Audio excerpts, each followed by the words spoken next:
perfect hill is out there somewhere. It's the one every skateboarder dreams about. But if you're going to do more than daydream about it, there are a few things you need to know. Skateboarding may be the fastest growing sport around, but it's also responsible for a whole lot of dinged up skateboarders. For sure, it looks good to make a hill just running free, barefoot at cutoffs. But road rash, hamburger feet, and broken bones are no fun. Hey, listen, I'll bet you call those things accidents. But most of those accidents start right there, in your dumb bone. Safe skateboarding is really just three simple things: good equipment, using safety gear, and safe skateboarding practices. Let's talk about it. First, look at your skateboard. It's three separate parts: a deck, the trucks, and the wheels.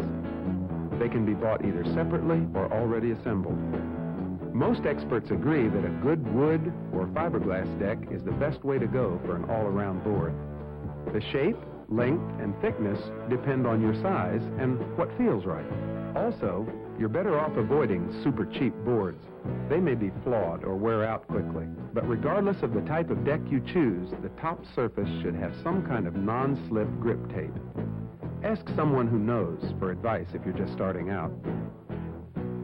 The trucks should be solidly built of heavy metal and have rubber bushings here, here, and back here. If your board has hard bushings, they're easy to replace with the softer rubber type. This makes for better turning and less vibration.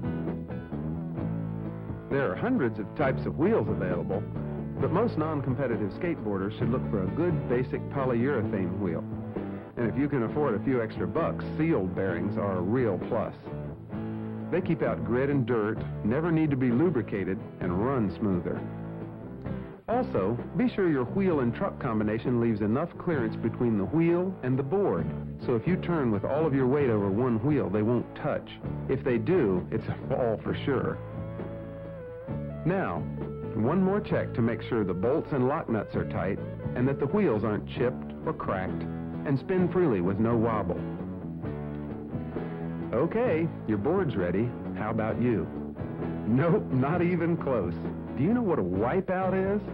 Well, if you're a skateboarder, you do. It's falling, and there's never been a skateboarder yet who hasn't wiped out. So count on it, and be ready for it. How? Well, good safety gear helps a lot. Let's start at the top and work down. A helmet, a shirt, elbow pads, hip pads, gloves and wrist braces, knee pads, and shoes.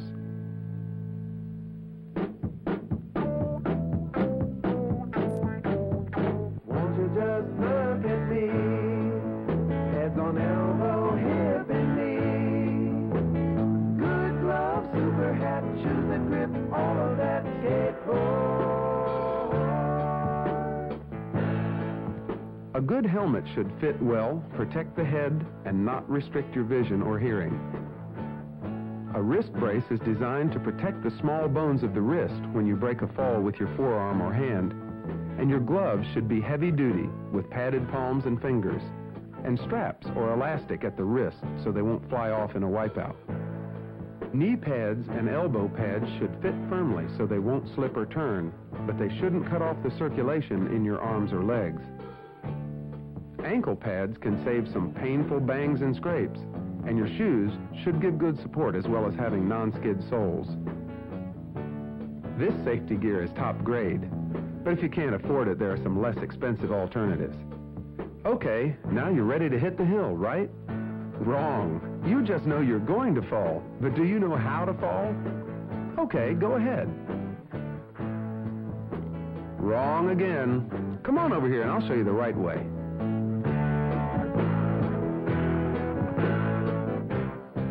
Pretend you've just gone off your board head first. Now bend your knees, stay loose, and do a shoulder roll.